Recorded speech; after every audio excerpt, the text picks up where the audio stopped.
नमस्कार, TV 27 news के खास कार्यक्रम शुद्ध सियासत में आपका स्वागत है। मैं हूं आपके साथ आलोक द्विवेदी। आज हम चर्चा करेंगे दिल्ली में बीजेपी की सरकार में कौन बनेगा मुख्यमंत्री पर। दिल्ली में लगभग 3 दशकों के बाद सत्ता में आई बीजेपी को अगले 5 साल के लिए एक चेहरा देना है। इस पर फैसला लेने के लिए पार्टी को काफ़ी मंथन की जरूरत पड़ रही है। ऐसा इसलिए है क्योंकि ये सत्ता एक ऐसे मॉडल को ध्वस्त करके मिली है जिस पर धोखाधड़ी और भ्रष्टाचार के आरोप थे। बीजेपी ने वादा किया है कि सारी योजनाएं लागू रहेंगी पर भ्रष्टाचार नहीं होगा। बीजेपी को 1993 की उस छवि से भी उबरना होगा जिसमें उसने 5 साल के कार्यकाल में 3 मुख्यमंत्री बदल दिए थे। हालांकि पार्टी ने इस बार भी कोई चेहरा पेश नहीं किया था, लेकिन नई दिल्ली से केजरीवाल को हराने वाले परवेश वर्मा को मीडिया ने संभावित सीएम के तौर पर पेश कर दिया। वो पश्चिमी दिल्ली से लगातार 2 बार सांसद रह चुके हैं। परवेश वर्मा दिल्ली के पूर्व सीएम साहिब सिंह वर्मा के बेटे हैं। परवेश वर्मा जाट समुदाय से हैं जो बाहरी दिल्ली, हरियाणा, राजस्थान और यूपी के एक हिस्से पर प्रभाव रखते हैं। बिहार में 8 महीने बाद चुनाव है, ऐसे में बीजेपी मनोज तिवारी को भी सीएम बना सकती है।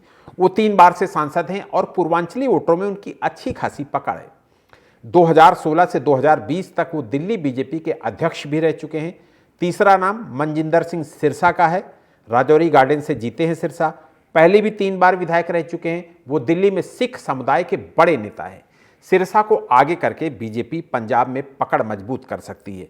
चौथा नाम बीजेपी महिला मोर्चा की पूर्व राष्ट्रीय अध्यक्ष स्मृति ईरानी का है। 2014 में चुनाव हारने के बाद भी वो मंत्री बनी। 2019 में उन्होंने राहुल गांधी को हराया। बीजेपी में इस समय कोई महिला सीएम नहीं है, ऐसे में इन्हें आगे करके बीजेपी एक मैसेज दे सकती है। 5वां नाम लगातार 3 बार विधायक बनने वाले दिल्ली के पूर्व बीजेपी अध्यक्ष विजेंद्र गुप्ता का है। संघ और संगठन में मजबूत पकड़ रखने वाले विजेंद्र गुप्ता 2015 में भी विधायक थे। उस समय बीजेपी ने केवल 3 सीटें जीती थीं। छठा नाम 5वीं बार विधायक बने मोहन सिंह बिष्ट का है। इस बार सीट बदले जाने के बाद भी मुस्तफाबाद से उन्होंने जीत दर्ज की और उन्होंने पहला ही बयान मुस्तफाबाद का नाम बदलकर शिवपुरी करने का दिया। संघ और संगठन के साथ साथ उत्तराखंड के लोगों में भी उनकी काफ़ी पैठ है। इसके अलावा सतीश उपाध्याय, वीरेंद्र सचदेवा और अरविंदर सिंह लवली का नाम भी दौड़ में शामिल है। लेकिन मीडिया के कयासों को दरकिनार कर बीजेपी का केंद्रीय नेतृत्व सीएम के मामले में चौंकाने वाला फैसला भी कर सकता है। सवाल यह है कि बीजेपी दिल्ली में सीएम के लिए क्या मापदंड अपनाएगी? सीएम के लिए क्या विधायकों से मशविरा किया जाएगा? सीएम के लिए 1 हफ्ते का समय क्यों लिया गया? क्या जाति या चुनावी राज्यों के संतुलन का ध्यान रखा जाएगा? क्या केंद्रीय नेतृत्व की कठपुतली सीएम चाहती है बीजेपी? ये तमाम सारे सवाल जिनका जवाब अपनी इस चर्चा में तलाशने की कोशिश करेंगे। हमारे साथ इस चर्चा में शामिल होने के लिए बीजेपी प्रवक्ता खेमचंद शर्मा, वरिष्ठ पत्रकार संजीव यादव और पॉलिटिकल एनालिस्ट डॉक्टर आशीष हमारे साथ लगातार इस चर्चा में रहेंगे। खेमचंद जी, आपका बहुत बहुत स्वागत करूंगा। संजीव जी, आपका भी बहुत बहुत स्वागत करूंगा। डॉक्टर आशीष, आपका भी बहुत बहुत स्वागत करूंगा। और खेमचंद जी, आपसे ही पहला सवाल, कब तक सारी चीजें तय हो जाएंगी? जय श्री राम, नमस्कार। आवाज आ रही है जी? आपके माध्यम से सभी देशवासियों को, भारतीय जनता पार्टी के समर्थकों को और दिल्ली वासियों को बहुत बहुत धन्यवाद, बहुत बहुत शुभकामनाएं, बहुत बहुत बधाई। और सभी मीडिया वालों को भी बहुत बहुत धन्यवाद। आपने सकारात्मक रिपोर्टिंग की और उसने एक अच्छी सरकार बनाने में सहयोग किया। देखिए, अभी तो रिजल्ट आए 2 दिन पहले, संवाद चल रहा है। हमारी पार्टी कैडर बेस्ड पार्टी है, बातचीत चल रही है और एक अच्छा चेहरा सामने आएगा और बहुत अच्छी फॉर्मेशन सरकार की होगी। और हमारा जो संकल्प पत्र है वो पूरी तरीके से इम्प्लीमेंट होगा। आदरणीय प्राइम मिनिस्टर मोदी जी ने कहा, आप सब मुख्यमंत्री हो, तो मतलब उन्होंने सभी कार्यकर्ताओं से कहा है, जाओ काम करो, के बीच में रहो, समस्याओं को सुनो और उनको आगे सरकार के साथ रखना।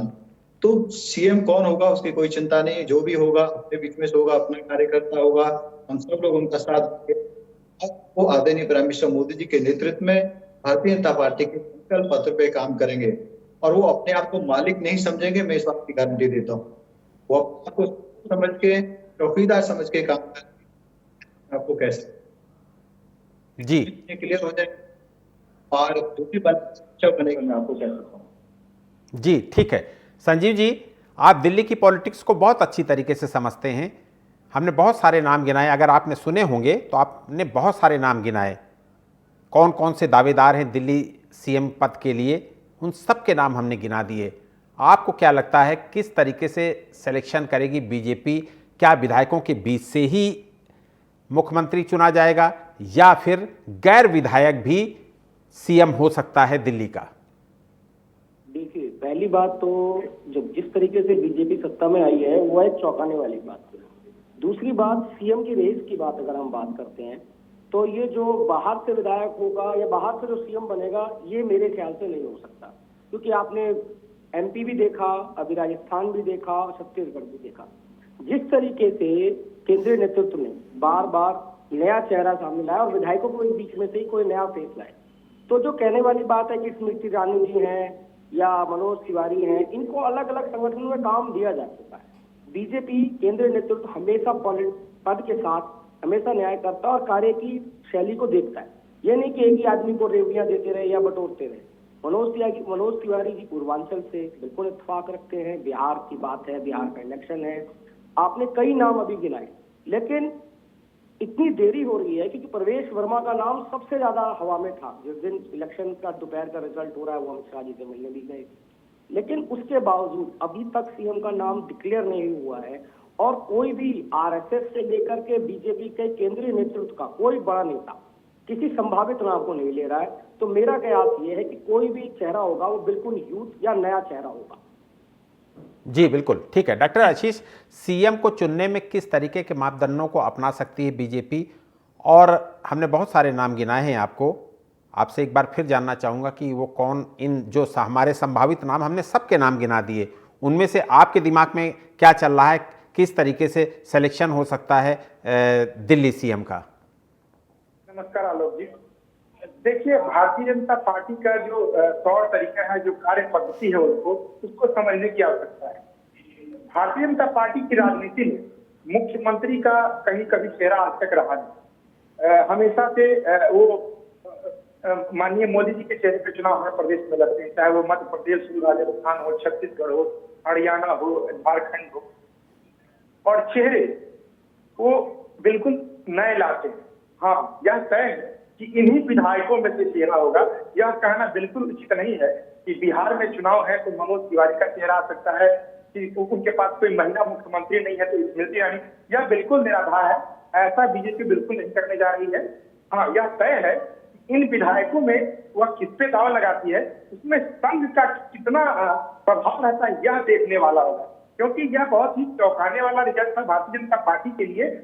और इसमें संघ कितनी महत्वपूर्ण योगदान रही है वह भी उसको मायने रखती है। वैसा संजीव जी ने भी कहा, ये समझने की आवश्यकता है कि वह अपने जो उनके विधायक हैं उनमें से युवा चेहरे पर वो ज्यादा फोकस करने का प्रयास करेगी, क्योंकि उनके लिए विकास के कार्य वही कर सकता है जो माननीय योगी जी, मोदी जी और अमित शाह के निर्णयों को सफलतापूर्वक क्रियान्वयन कर सके। तो इसलिए बाहरी नामों पर चर्चा उचित नहीं है। और प्रवेश वर्मा पर इस प्रकार के आरोप या कार्रवाई करने को देखते हुए हो सकता है कि वैसा नाम वो ना लो, क्योंकि बीजेपी जिसका नाम मार्केट में बहुत ज्यादा आ जाता है उसको नेगलेक्ट कर देती है।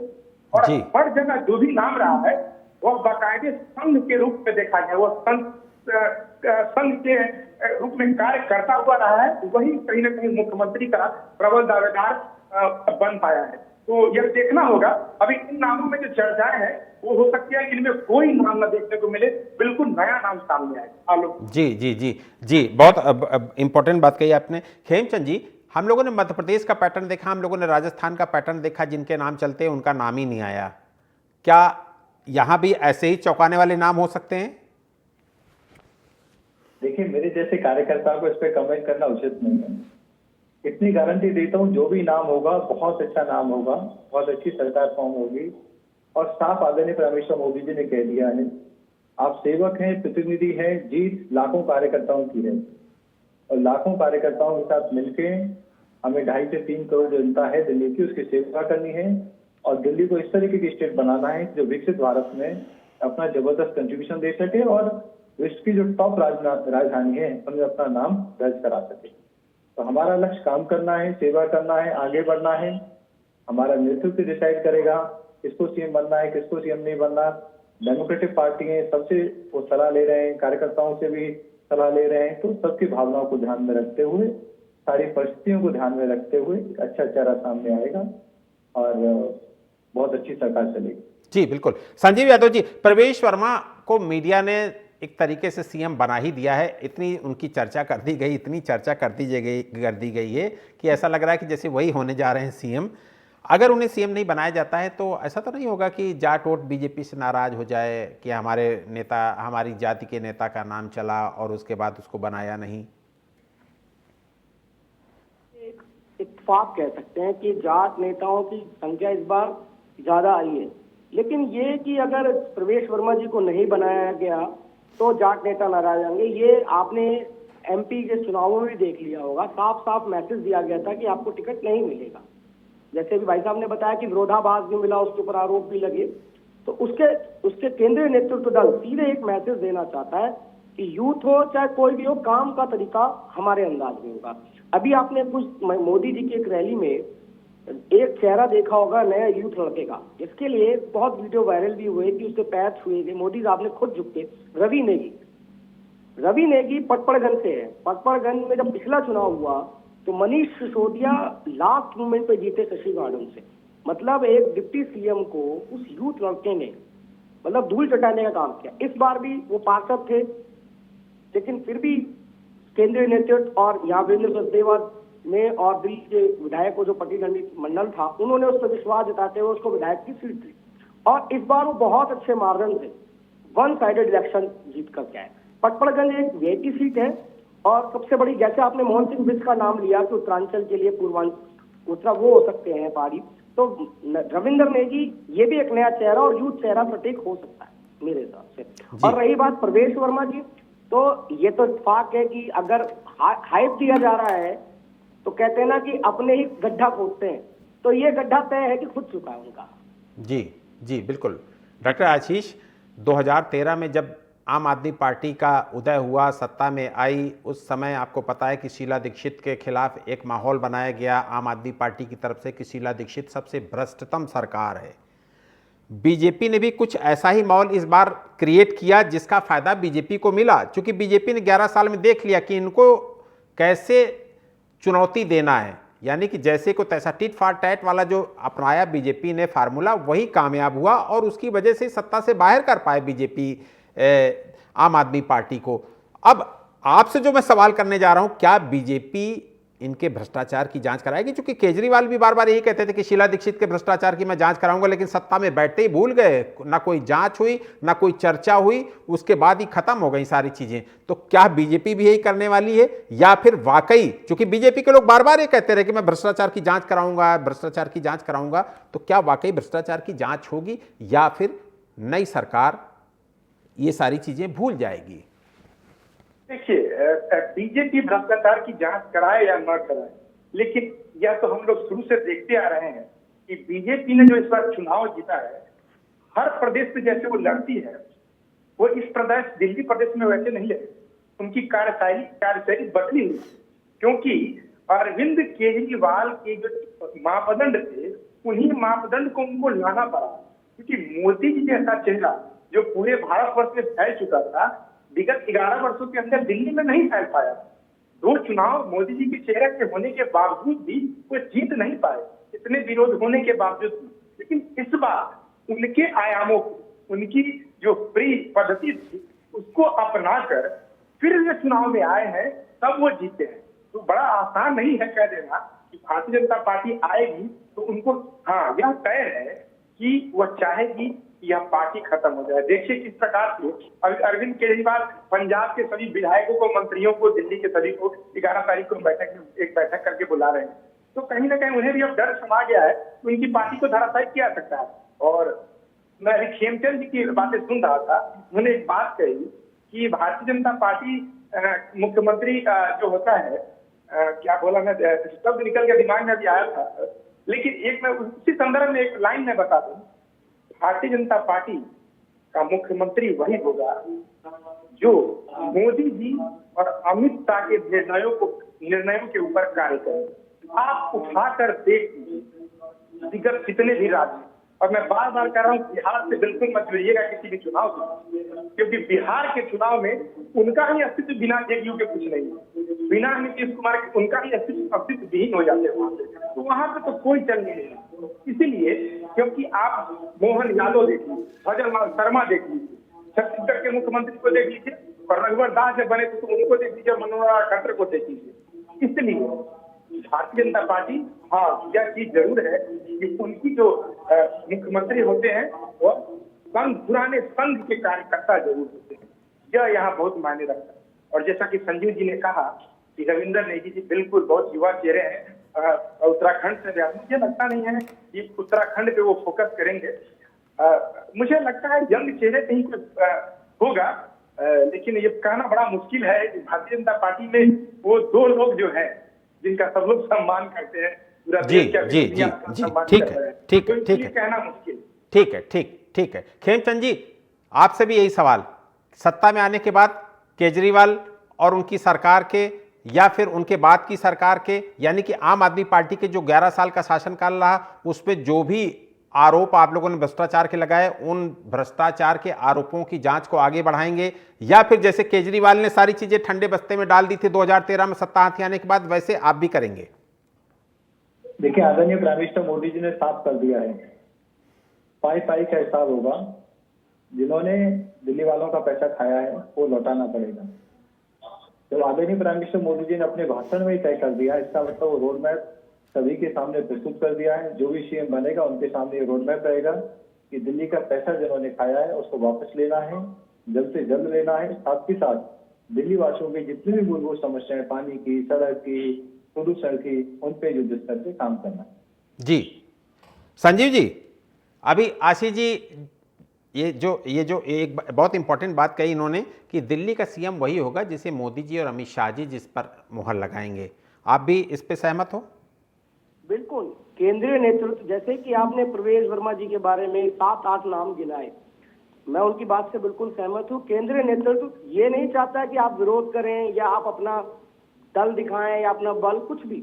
उनका सीधा स्पष्ट संदेश है कि आप चाहे सीएम हो चाहे विधायक हो, बीजेपी पार्टी में एक कार्यकर्ता के रूप में आप काम करेंगे और उसी के अनुसार आपका नाम तय होगा।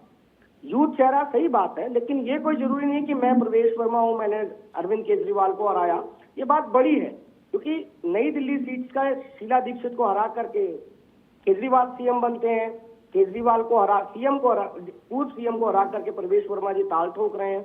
उन्होंने वहां भी बलिदान की बात कही है कि मैं लोकसभा छोड़ करके विधानसभा में आया और ताल। लेकिन केंद्रीय नेतृत्व के लिए ये क्लियर स्पष्ट संदेश है कि काम करना है इस बार, और काम के लिए किसी भी ऐसे चेहरे को लाना है कि जिसके लिए केंद्रीय नेतृत्व सीधा कहे और वो हाईकमान कहे और वो काम नीचे से इजी वे में हो। क्योंकि पूर्व में आपने देखा होगा कि एलजी की और सीएम की तकरार हमेशा रही। दिल्ली अन्य राज्यों से अलग है जी, यहाँ तकरार किसी भी तरह की कोई नहीं चाहेगा। सीएम वो होगा जिसका एलजी से बढ़िया कॉम्बिनेशन होगा, क्योंकि अब सेंट्रल होम के हाथ चलेगा। सीधी सी बात है, सीएम एक चेहरा है जो पीछे गजट में क्लियर कर दिया गया था। काम होगा और काम के। और रही बात आपने केजरीवाल के भ्रष्टाचार की बात कही कि जांच होगी, वो तो पहले से जांच चल रही है उनकी, इतनी जांचें एलजी ऑलरेडी खोल चुके हैं, तो उसमें नई जांचें और क्या बचेगी, ये तय है। नहीं, लेकिन अच्छा अब आपने छेड़ ही दिया संजीव भाई, तो ये भी क्लियर कर दीजिए कि ऐसा तो नहीं होगा कि 2013 में, देखिए अभी तक जो जांचें हैं वो आपको पता है कि केंद्रीय जांच एजेंसियां कर रही हैं, लेकिन जब दिल्ली सरकार, जो नई दिल्ली सरकार आएगी, वो ये कहेगी कि यहाँ पर ये फाइलें गायब हैं, ये योजनाओं की फाइलें गायब हैं, तो क्या जैसे 2013 में गुपचुप मार गए थे अरविंद केजरीवाल सत्ता पाते ही, क्या बीजेपी वैसा ही करेगी या फिर वाकई इन 11 साल के शासनकाल की जांच बीजेपी कराएगी और उस भ्रष्टाचार की कहानी को और जनता के सामने ले जाएगी? अभी आप ये देखिए कि आज ही एक चर्चा चल रही है कि जो भी सीएम बनेगा वो जो केजरीवाल के बनाए बंगले में नहीं रहेगा, उसे 6 महीने के लिए एक अस्थायी तौर पे म्यूजियम बनाया जाएगा ताकि जनता उसे देखे कि क्या केजरीवाल पूर्व सरकार ने क्या काम किया। ये स्पष्ट कर दिया है। दूसरी बात, मोदी जी ने अपने नेतृत्व सीधा का आपदा को हटाना, यानी वो चाह रहे हैं कि दिल्ली के बाद अगला टारगेट उनका पंजाब है। पंजाब को काबू करने के लिए दिल्ली के अंदर आपको जड़ से खत्म करना है। किसी भी तरह जांच खुलवानी है, उनकी सारी जांचों में देखना है, फाइलें गायब है, इससे मैं बिल्कुल सटीक इत्तेफाक रखता हूँ आपकी बात। जी जी जी। डॉक्टर आशीष, आपदा वाली बात संजीव जी ने उठा दी तो फिर एक सवाल तैयार हो गया है।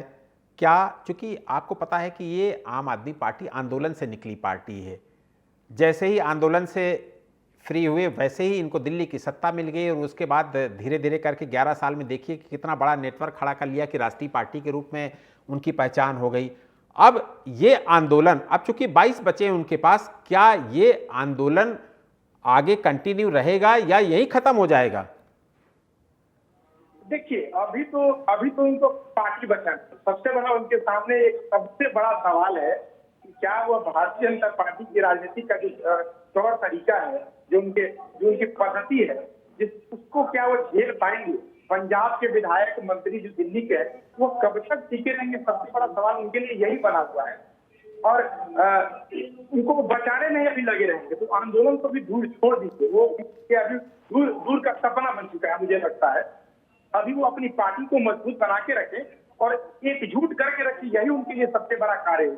और रही बात, अभी हम सभी लोग कर ही रहे थे कि क्या फाइलें खुलेंगी, तो पहले ही दफ्तर पे लेटर आ गया था, चुनाव के बाद ही एक लेटर इशू हो गया था कि कोई भी फाइलें खुलेंगी ना देखी जाएंगी, तो सारे कार्य उनके रोक दिए, कुछ अलग दस्तावेज जरूर धरना हो जाए, उनके ऊपर कार्रवाई तो होगी, ये तो बिल्कुल होना चाहिए।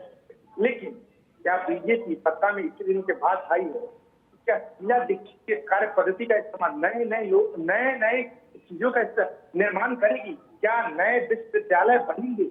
क्या रोजगार के लिए नए आयाम बढ़े जाएंगे? क्या विश्वविद्यालय कॉलेज खुलेंगे? क्या मेडिकल संस्थानें खुलेंगी? क्योंकि अरविंद केजरीवाल ने उन्हीं को चलाया है, कुछ नया नहीं किया था। क्या बीजेपी नए आयाम गढ़ने का कार्य करेगी?